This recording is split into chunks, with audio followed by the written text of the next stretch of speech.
Assalamualaikum warahmatullahi wabarakatuh. Perkenalkan, kami dari kelompok 1 komunikasi bisnis. Pada kesempatan ini, kami akan menjelaskan proposal bisnis yang sudah kami buat sebelumnya. Proposal bisnis ini menjelaskan tentang makanan ringan bermerek Pizza atau keripik kaca Barbara. Poin pembahasan pertama pada proposal bisnis ini yaitu data pribadi, di mana pada data pribadi ini terdapat nama owner dan juga nama anggota tim. Nama ownernya sendiri yaitu Muhammad Fauzi Abdullah, dan nama anggota timnya terdiri dari Ai Anissa Rizayani, dari Naraura Sagita, Neng Anissa, dan juga Muhammad Farhan Ali. Bisnis ini yaitu data usaha, di mana pada data usaha ini terdapat nama perusahaan. Nama perusahaannya yaitu Pizza atau keripik kaca Barbara. Kemudian bidang usahanya kuliner, jenis produknya keripik berbahan dasar tepung tapioka. Kemudian lokasi usahanya ada di Jalan Buah Batu, Kota Bandung, di sekitaran kampus STI/SMI Bandung. Kemudian slogan usaha dari bisnis ini yaitu cemilan lezat berbahan Bismillahirrahmanirrahim. Assalamualaikum warahmatullahi wabarakatuh. Perkenalkan, nama saya Muhammad Fauzi Abdullah dengan nomor NPM 101204777 dari kelas F1 Manajemen. Di sini saya akan memaparkan tentang dasar pemikiran dalam pembuatan makanan ringan yang dinamakan pizza keripik kaca. Dasar pemikiran menciptakan peluang usaha di bidang makanan merupakan salah satu bentuk usaha yang potensi dalam rangka mendapatkan laba yang besar. Salah satunya berbentuk jajanan ringan yang bisa didapatkan sebuah nilai keuntungan di lingkungan perkotaan, pedesaan maupun lingkungan kampus. Belakangan ini kuliner banyak dijadikan sebagai ide pada sebuah usaha dikarenakan sifat yang simpel dan inovatif serta memiliki keunikan tersendiri, dan juga banyak digemari baik itu di kalangan pelajar, mahasiswa, anak-anak maupun masyarakat umum. Khususnya kuliner yang bersifat jajanan ringan.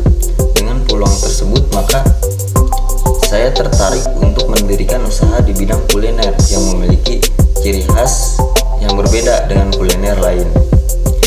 Kuliner yang saya tawarkan adalah sejenis keripik, namun keripik ini sangat milenial, yaitu pizza keripik kaca yang berbahan dasar tepung tapioka yang diolah dengan sedemikian rupa sehingga menghasilkan keripik kaca yang sangat khas dan sangat digemari banyak anak-anak remaja kaum milenial sekarang.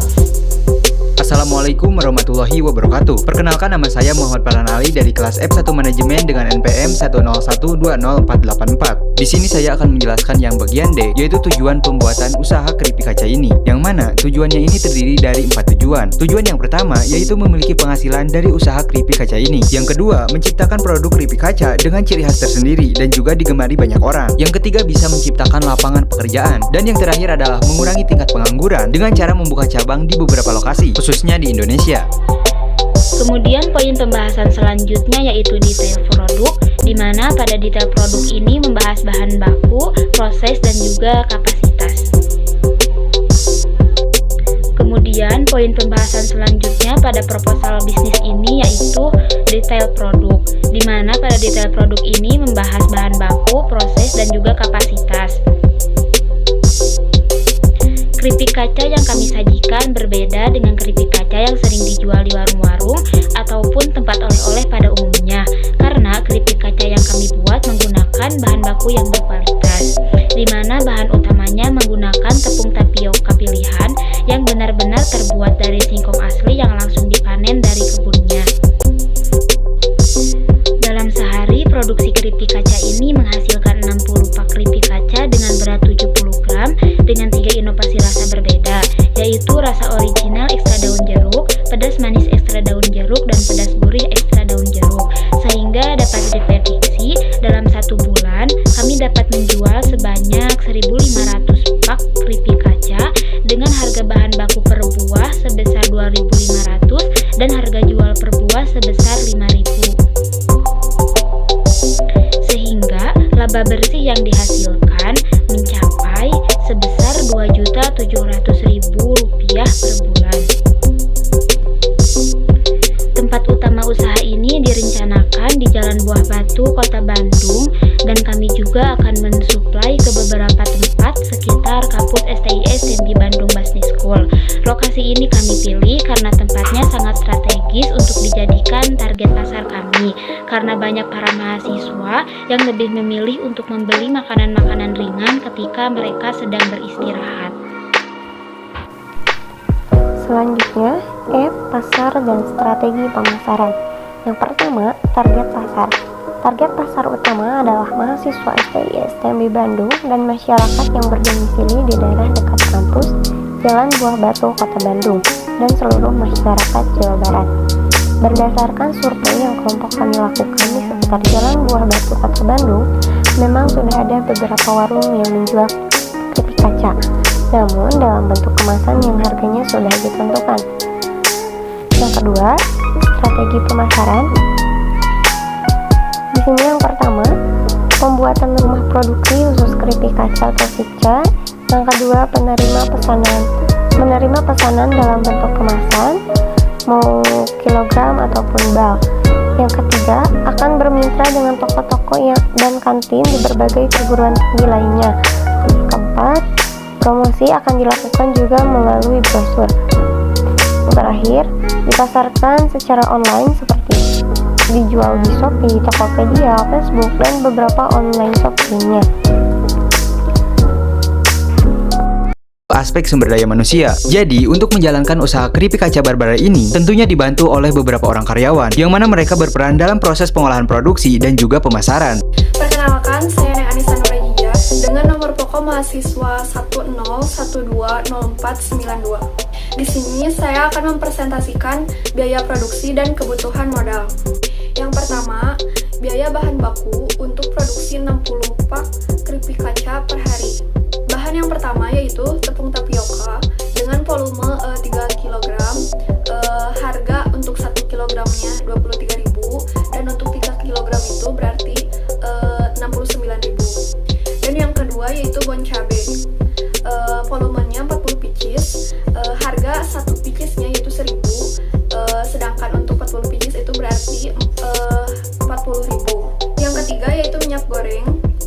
Volumenya yaitu 500 ml dan untuk harganya yaitu 14.000 untuk 500 ml.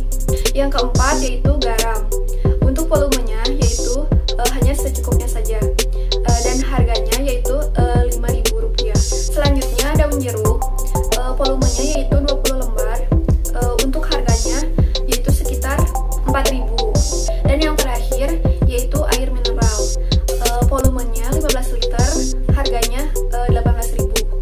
Jadi, total biaya bahan baku untuk memproduksi 60 keripik kaca per hari totalnya yaitu 150.000. Untuk keterangan produk dan biaya bahan baku keripik kaca. Produk setiap hari memproduksi 60 pak, sedangkan untuk memproduksi 1 bulan atau 25 hari berarti sekitar 1.500 pak. Dan untuk biaya bahan baku persatuan produk kisaran 2.500. 2.500 itu berasal dari total biaya bahan baku tadi yaitu 150.000 dibagi dengan produksi keripik kaca per hari yaitu 60 pak. Jadi hasilnya 2.500. Jadi biaya bahan baku per bulannya yaitu 3.750.000. 3.750.000 itu dari biaya bahan baku persatuan produk dikalikan dengan produksi keripik kaca per bulannya. Selanjutnya kebutuhan modal. Kebutuhan modal terdiri dari 1. Biaya investasi dan yang kedua biaya operasional per bulan. Biaya investasi. Investasi yang dimiliki adalah wadah, panci, wajan, kompor, plastik, spatula, pisau, gunting, rolling pen, label, dan standing pouch. Dari keseluruhan total biaya yang dikeluarkan yaitu Rp711.000. Sedangkan untuk biaya operasional yang dibutuhkan dalam 1 bulan dapat diketahui setelah menambahkan proyeksi penjualan dan kebutuhan modal. Total kebutuhan modal mencapai Rp5.511.000. Terakhir, proyeksi pendapatan dan biaya. Yang pertama, penjualan. Penjualan dalam waktu 25 hari menghasilkan 1.500 produk dengan harga per produknya Rp5.000. Maka dari itu, total penjualan dalam 25 hari mencapai Rp7.500.000. Yang kedua, biaya produksi. Biaya produksi mencakup biaya bahan baku, biaya tenaga kerja, dan biaya pemasaran serta kemasan. Biaya yang dibutuhkan untuk satu paknya adalah Rp2.500. Maka dari itu, untuk membuat 1.500 pak keripik kaca dibutuhkan biaya Rp3.750.000. Lalu biaya tenaga kerja yang dibutuhkan adalah Rp875.000 untuk satu orang. Yang terakhir ada biaya pemasaran dan kemasan. Dalam 25 hari mengeluarkan Rp175.000. Setelah semuanya dijumlahkan, maka total biaya keseluruhan mencapai angka Rp4.800.000. Yang ketiga, keuntungan. Keuntungan yang didapat dari penjualan selama 25 hari adalah Rp2.700.000. Dari penjelasan-penjelasan tadi, jadi dapat disimpulkan bahwa proposal bisnis ini layak untuk dibiayai karena dari sisi analisis pengembangan usaha serta peningkatan potensi usaha dapat lebih untuk berkembang. Serta jika dilihat dari prospek keuangannya juga cukup menguntungkan dan juga memiliki prospek pasar yang baik.